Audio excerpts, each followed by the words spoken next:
네, 안녕하세요. 아이고, 안녕하세요. 디지털 목자 최정현입니다. 제가 이제 어떤 목사님들, 완전히 깨닫고 이제 훌륭한 목사님들이 이제 본질적으로는 이제 그 깨달음을 따라서 이제 설교를 하시고 그걸 만들어서 우리에게 알려주시는데 경우에 따라서는 너무 지나치게 하나님의 뜻, 하나님의 우리에게 이제 인도하심의 그 모습, 이런 거를 너무 강조하시다 보니까 뭐 심하면 뭐 그분이 그렇게 말씀하셨다는 것들은 아니고요. 워낙 이제 그 에스겔서 말처럼 그들이 아무리 뭐 하나님 앞에 바로 섰고 약속을 얻었어도 그가 오늘 악을 행하면 그 전에 산다고 하는 의인은 아무 소용이 없다라고 이렇게 얘기하는 걸 강조하시기 위해서 마치 고난과 어려움과 고통이 예수 그리스도를 믿고 동행하는 그 삶에 뭐 늘 있어야 되는 것처럼 이렇게 얘기를 하셔서 그 고난이 이렇게 길지가 않아요.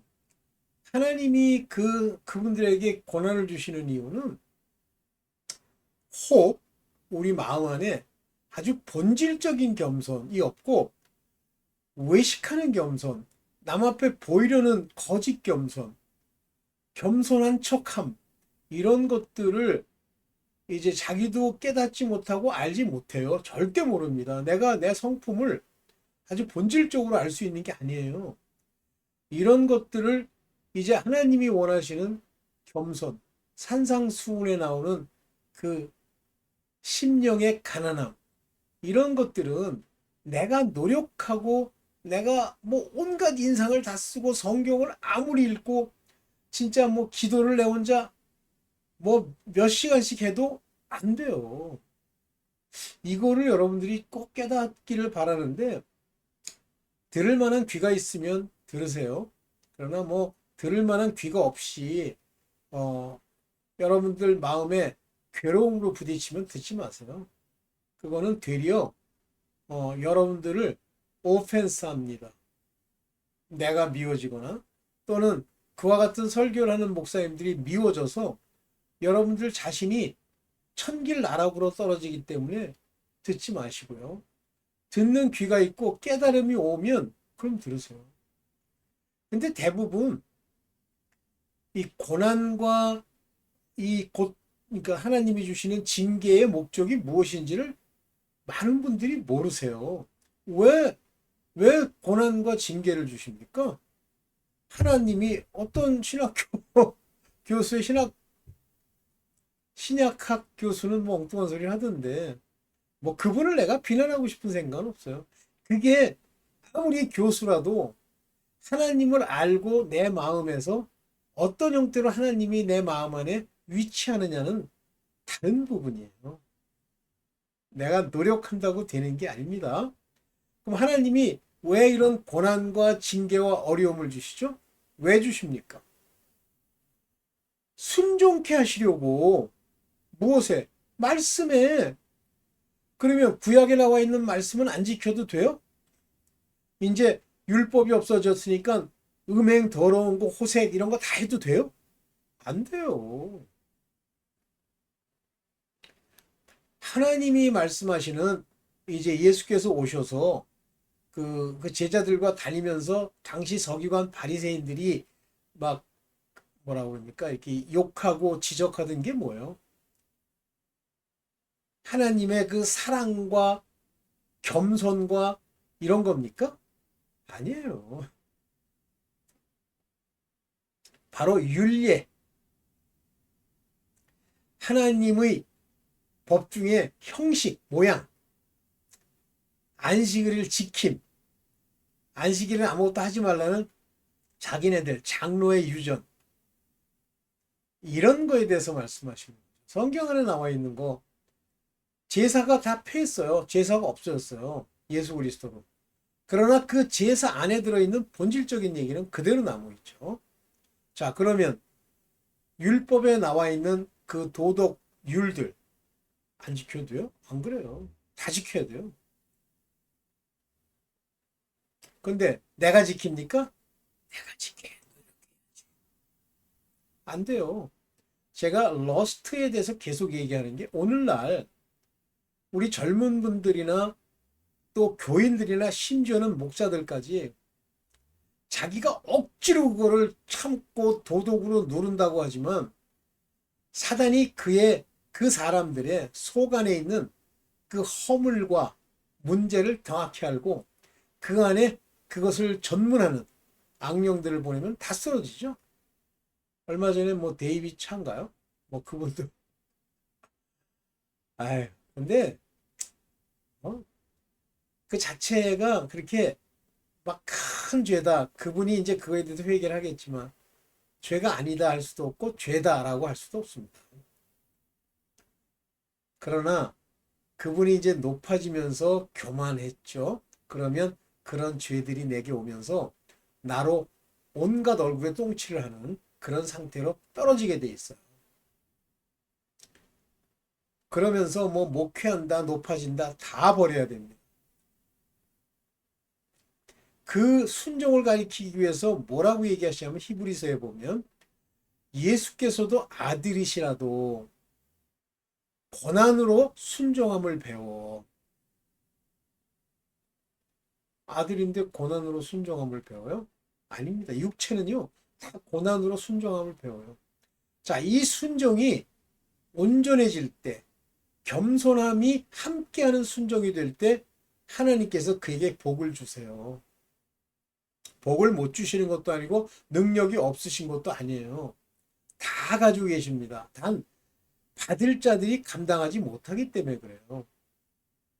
그래서 그들에게 필요한 만큼만 주시는 거예요. 그리고 동시에 그들에게 뭘 줍니까? 평강을 주시죠? 이것이 복이라는 걸 먼저 깨닫고 알면 나머지 이 쇠 속에서 얻게 되는 것들은 먹고 마시고 뭐 입고 하는 모든 거 다 주세요. 집도 주시고 살만한 집, 내 수준에 맞는 집이 하나 있으면 되지. 자꾸만 왜 욕심을 피웁니까? lust, 속 안에 정욕이라고 표현된 그런 음욕이 있기 때문에 그것이 그런 형태로 나타나는 거예요. 그래서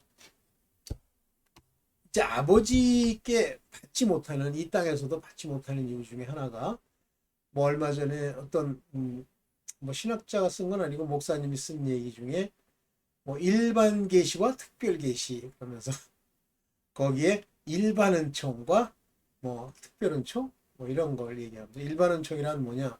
기본 원리가 일반 은총은 누구든지 하나님은 만홀히 여김을 받지 아니하시나니 무엇으로 심든지 심은 대로 거두리라. 이게 일반 은총이에요. 이 땅에서 공부 열심히 하고 책을 많이 보고 노력하지 않으면요. 그것에 상응하는 공부를 많이 함으로써 얻어야 되는 건 못 얻어요. 또 재물을 많이 얻으려고 그러면 베풀어야 됩니다. 베풀고 지족하는 마음을 가지고 있어야 돼요. 내가 작을 때도 만족하고 아멘하고 또 가난한 사람들을 돕고 이렇게 하면 받습니다. 재물이 많아져요. 그렇다고 너무 많이 주시진 않아요. 만약에 너무 많이 줬다, 막 남는다. 그러면 그건 하나님께 부르심을 입은 자가 아닙니다. 하나님은 그에게 맞는 만큼 줘요. 그리고 부족함이 없게 하십니다. 이게 복 아니에요? 병이라는 문제를 또 얘기해 볼게요. 병이 났다. 병이 난 이유? 다 교만 때문에 병이 나요. 욥기를 보시면 압니다. 욥이 참 잘 살고 율법으로는 의가 없이 열심히 행했지만 그 안에 자기를 높이는 높임이 있어요. 그 높임을 낮추시기 위해서 사람들에게 모욕도 당하고 어려움도 겪고 그 욥이 견디지 못한 게 뭐죠? 그 친구들이 와서 그를 힐난하는 거죠. 그걸로 그가 쓰러져요. 그리고 하나님을 원망합니다. 그러면 난 원망 안 하고 참아야지. 소용없어요. 그것이 자기 자신이라는 걸 깨달을 때까지 어려움이 옵니다. 그래서 겸손해야 되는데 이 겸손을 또 내가 알 수 있느냐? 없어요. 그래서 여러분들 겸손에 관한 하나님의 말씀을 디모데 전서에 보면 예수 그리스도의 말씀과 복음서죠. 경건에 관한 교훈, 교리, 경건이 뭐예요? 종교적이라는 거죠. 자기를 치고 혀를 깨물고 경건에 관한 교훈에 창념치 않으면 창념입니다. 마음을 거기다 두지 않으면 그는 교만하여 교만하면 제일 먼저 나타나는 게 아무것도 알지 못한다고 되어 있어요. 이렇게 되면요. 여러 가지 죄들이 내 옆으로 따라오면서 자기도 모르게 기억도 못하는 죄들을 짓게 되죠. 그것이 재앙으로 오는 거예요. 저주로 오고. 꼭 명심하십시오. 많은 분들이요. 심지도 않고 남한테 베풀지도 않고 돈 욕심은 충천해. 돈을 줍니까? 안 주죠. 백에 하나 그러나 주게 회개치 않은 남을 속이고 거짓말하고 사기친 게 있어요? 그러면 그대로 당합니다. 기억이 안 나죠? 안 나는데 당하면 알죠. 내가 왜 사기를 당하지? 왜 저런 사기꾼이 와서 나를 괴롭히지? 바로 그러한 것들을 심었기 때문에 그렇습니다. 그것이 내게 다가오는 거예요. 사람을 위하여 올무를 그 앞에 설치하면 그 올무로 내가 넘어진다고 돼 있잖아요. 시편과 잠언 읽기를 기뻐하세요.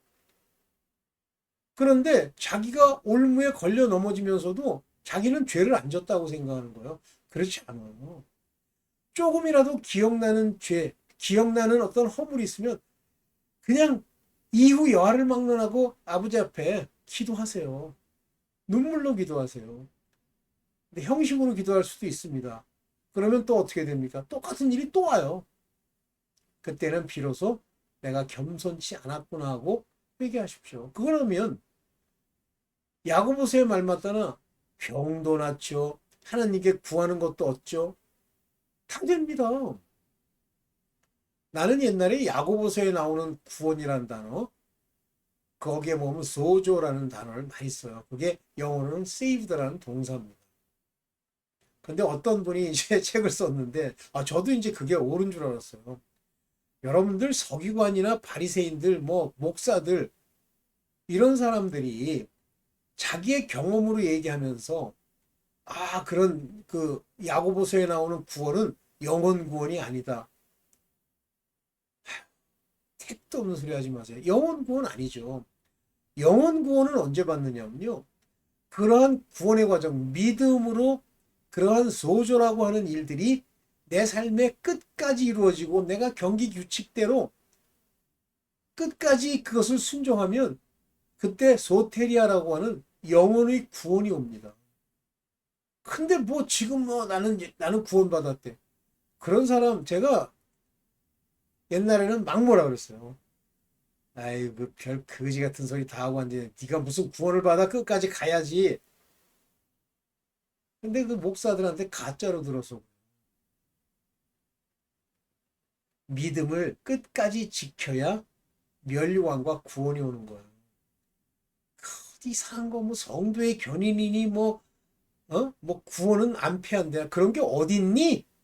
성경에 안 나와 있어요. 바로 야고보서에서 나오는 그러한 일들. 하나님이 나를 일상의 삶에서 내야 육체적으로도 구원해 주시고 어려움에서도 건져 주시는 일들이 믿음으로 계속돼서 마지막까지 그런 것들이 계속 있어야 더 열심을 내잖아요. 그게 마지막까지 그것을 지키면 영원 구원을 받는 거예요. 근데 영원 구원만 받아가지고는 안 됩니다. 내 육신까지 부활하는 그 부활의 자녀가 돼야 돼요. 그러면은요, 하나님이 이 땅에서 복을 주세요. 어려움이 없어요. 여러분들 복 못 받는 대표적인 거예요. 뭐 염려 근심이죠. 마음밭 세 번째 거. 세상의 염려, 재리의 유혹. 자, 그래서 그분들이 이제 그런 말씀을 많이 하시는데 그게 옳지 않아요. 저는 제 삶으로 증명하고요. 열심히 공부하세요. 뭐, 아유, 뭐 얘기만 하면 자랑이라 할까봐 내가 말을 못 하는데 한번 합시다. 저 젊었을 때 공부 열심히 했습니다. 그것이 어떤 형태로 나타나는지 말씀 안 드릴게요. 제가 재수됐는데 재수할 때요. 11개월 동안 재수를 하는데 항상 아침 6시 반에 집에서 출발해서 학원에 가서 예습 복습만 하고 예습 복습이 끝나면 돌아왔어요. 10시 반.